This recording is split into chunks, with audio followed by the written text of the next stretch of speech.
heard an in-studio performance with Steddy P, and we've got him here with us in the station to answer a few questions and tell us what he's been up to these past couple of months. Yeah. How are you? I'm good. How are you? Can't complain too much. I'm here. What's up? All right.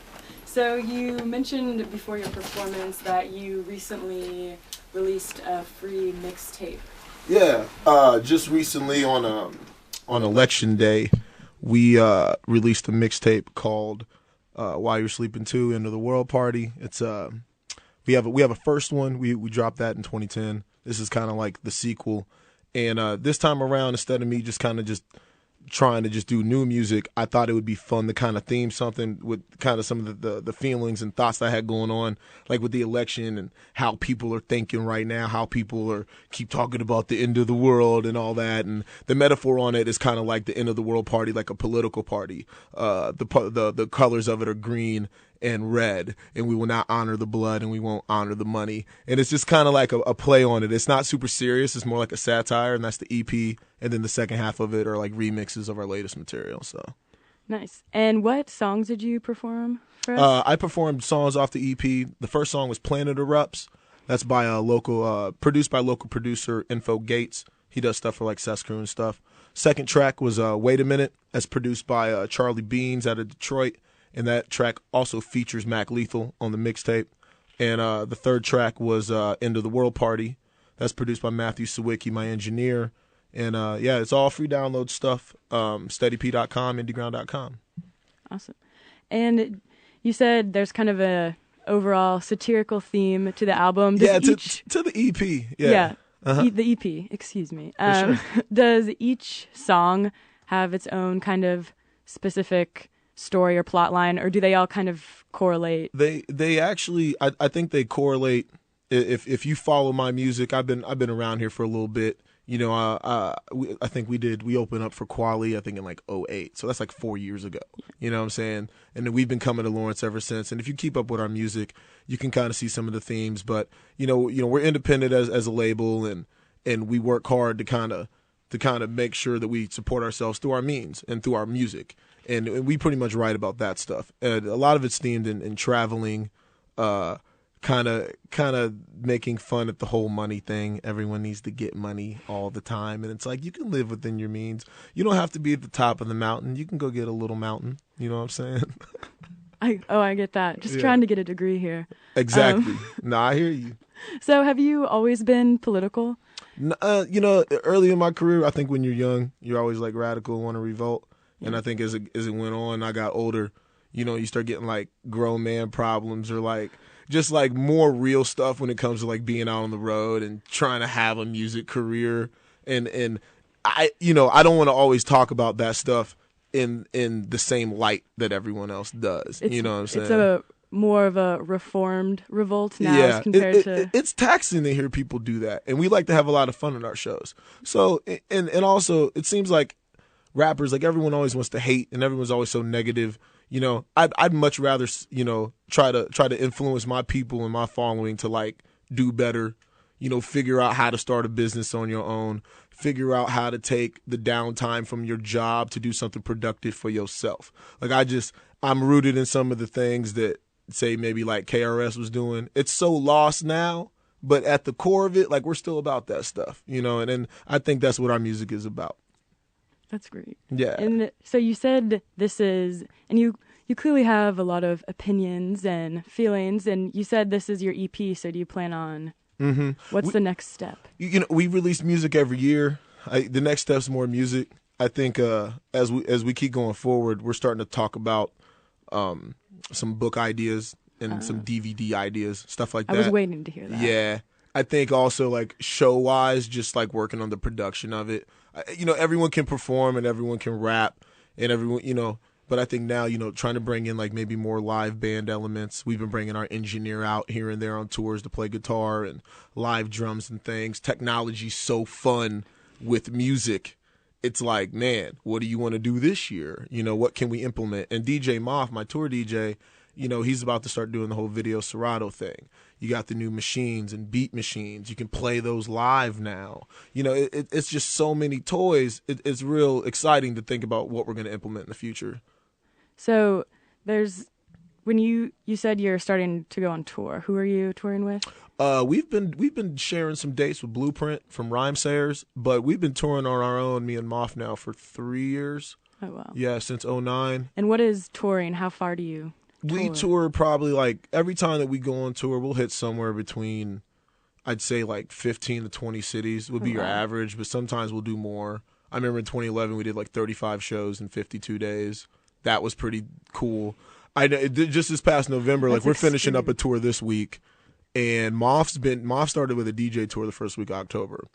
I started the official tour with the performance rap stuff October 19th in New Orleans. I've been touring since then, every week in a car, like ridiculous. I think we're doing something like 25 dates and like 30-something days or something like that. Do you have projects to collaborate on something and produce something together? Oh, yeah. I mean, he's definitely my tour DJ, and we do our projects together. Recently, we dropped an album called Better Make Room, where we implemented our engineer, and we kind of made beats organically sample-free. Kind of the first time I did something like that. We released that in April, and that's available now, too. It's called Better Make Room. But, I mean, in the future, it's really a toss-up with hip-hop, because the whole genre thing, like, who cares? Like to be honest, I mean, everyone's rapping and singing at the same time and stuff now. I mean, there's no rules. There's never been any rules. That's what's cool about hip hop, I think. And so how do you make your own rules with your art then? I use music as like a venture to vent. I've noticed. Yeah.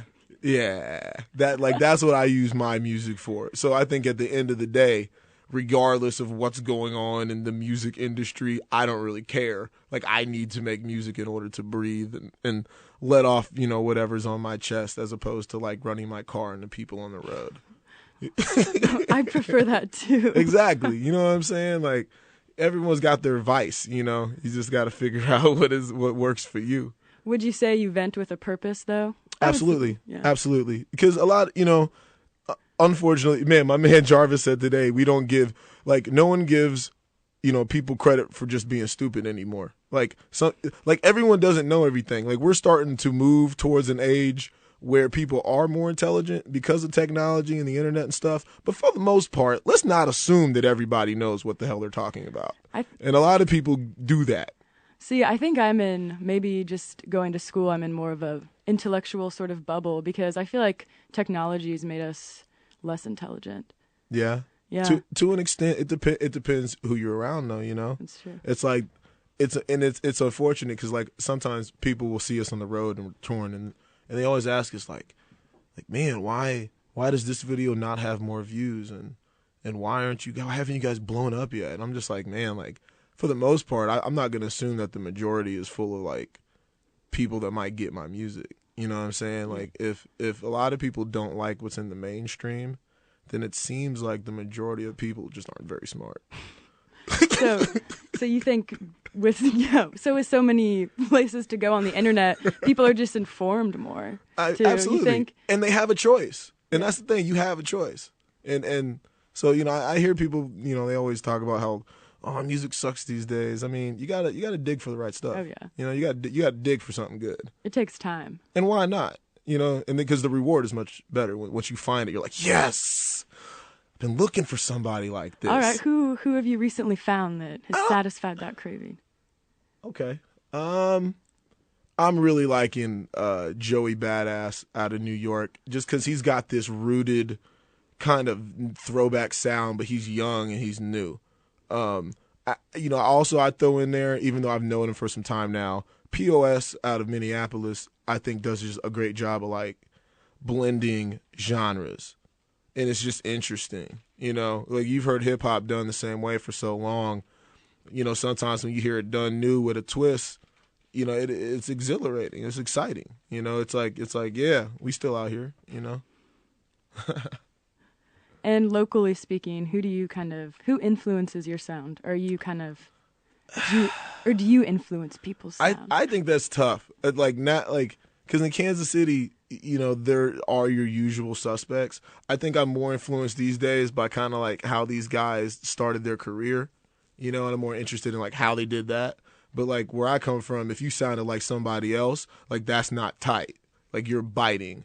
Or, you know, if you're, you know, if you're double timing all the time or whatever someone's style. And it's like, I'm not knocking anyone. It's just when I started rapping, I went in the completely different direction because I didn't want to do that. As I've gotten older, when it comes now to rapping, it's like if you don't have that style, you must not be that good. So now, you know what I'm saying? Yeah. So you have to you got to keep your sword sharp.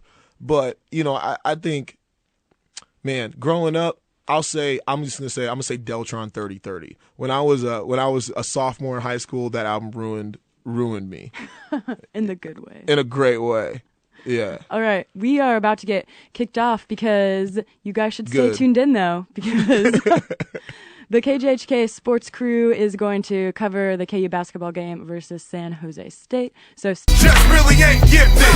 Yeah, I did it, shit it, out with it, forget it. Wait a minute, pick a lane, pick a dame. Everyone's claiming that they talk in flames, it all sounds the same. Only thing that stays the same is change, which they don't maintain. So the game looks like a gang of colorful toys trapped in fame. But around the town, the game is hella different. Some have a purpose in mind, some others just trying to hit it. Should've been more easy with it, you know, plot for the next. Instead, that's our generation. Why they shopping at Gen X?